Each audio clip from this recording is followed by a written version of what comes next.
So once we are aware about how current flows in a conductor, now let's see the next topic, which is Ohm's law.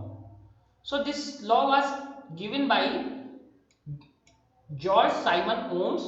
So in 1828. So it is quite old law. So what does this law says? A current I is flowing. So this is a conductor and current I is flowing in this conductor. So a current I is flowing and let V be the potential difference between the ends of the conductors. So this is end 1, this is another end of the conductor. So there is a potential difference of V and current I is flowing in this conductor. So then this Ohm's law says that V is proportional to I. That means the more the potential difference, the more the current will be. So if potential difference is 1 volt, let us say that current flow is I. If potential difference is 2 volt, then 2I current will flow. Potential difference is 3 volt, then 3I current will flow. That means potential is directly proportional to the current. When we put a constant of proportionality, V is equal to Ri or IR. So this is Ohm's law. Now here R is a proportionality constant which is called the resistance of the conductor. So for this conductor, R is the resistance. Now Ohm's law is quite simple and we have a practical for verification of Ohm's law, and that is also quite simple. As you increase the voltage, current also increases, keeping this R constant for a piece of conductor. Now let us see some other points about Ohm's law. So please see these three diagrams.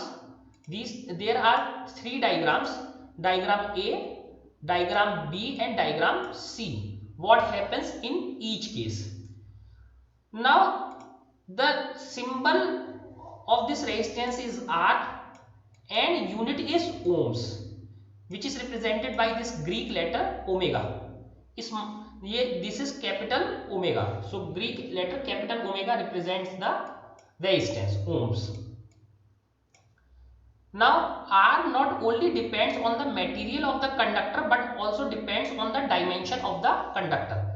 Now let us see some properties of this resistance R. So let us see how this R depends on other things. So R is simply rho L by A. So we will see this in two ways. First let us see the formula. This rho is the resistivity of the material. This is resistivity. This is fundamental property. This is resistance. There is a difference between resistance and resistivity. Resistivity is a fundamental property of material. For copper, this would be different. For iron, this would be different. And for aluminium, this would be different. For different material, this rho will be different.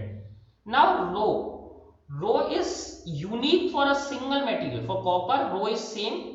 Whether you take copper from this place or that place, that will remain same. But from material to material, this resistivity varies. Now R is not only dependent on the material but also length of the conductor, this L, and area of the conductor. How? This R is equal to rho L by A. That means if you increase area, the resistance will decrease. If you increase the length, if this length is increased, then resistance will increase. If this area is increased, then resistance will decrease. This R is dependent on two quantities, length as well as A, and third quantity is material dependent. If you've once taken the material, it is fixed. So now let us see how this R is dependent upon L and A. I will tell you from fundamental understanding first, then we will look how does this book explain the same concept. Suppose we are driving on a road. We are driving on this road. Okay. So if this road is much wider, that means area of this road is much wider. There can be more vehicles on this road. Similarly, if this area widens,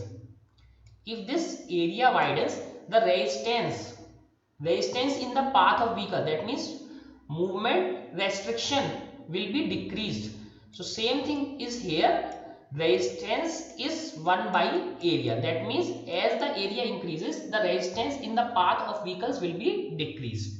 Now second thing, if this road becomes lengthier, if we take this road to be lengthier, so as the road becomes lengthier, there will be more and more resistance or more road to be traveled by these charge carriers or vehicles. So R is simply proportional to length of the conductor. So if the length is higher, there will be more resistance. Now combining both this together, R is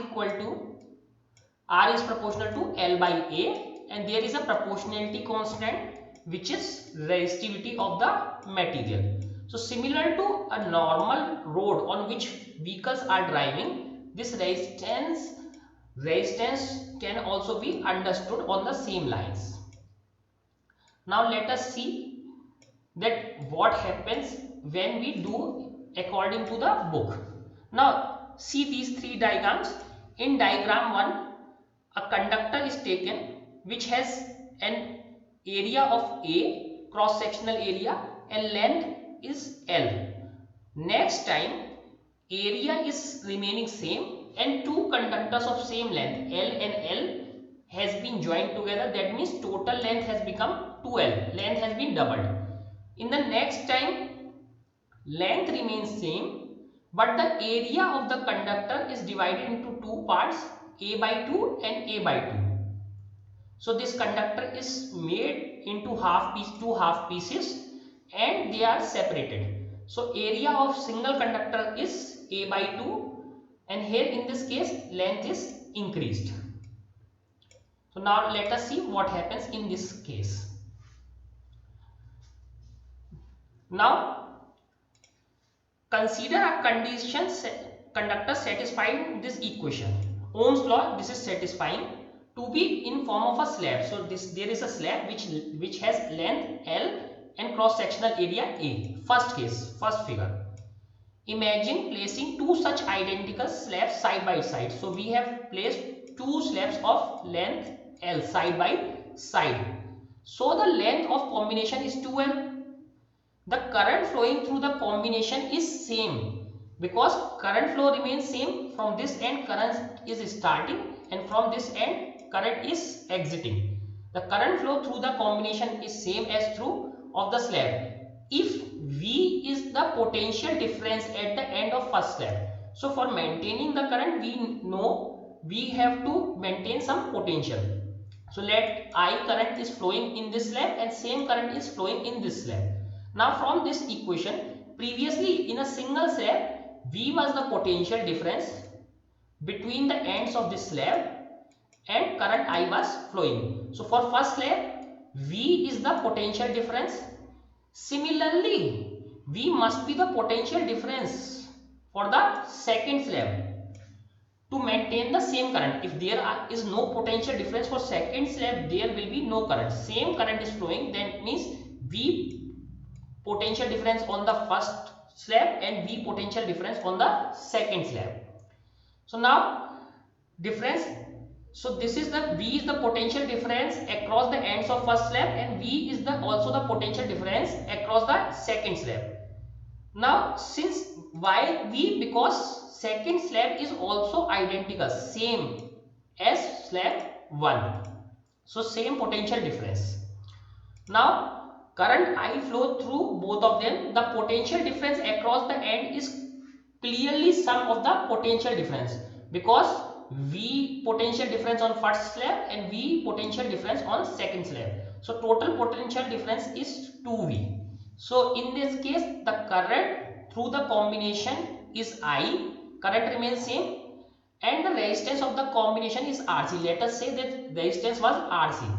So this new resistance RC combination was simply 2V and upon I, current was same, double of that initial resistance. So because V by I was R, so this is double of that resistance.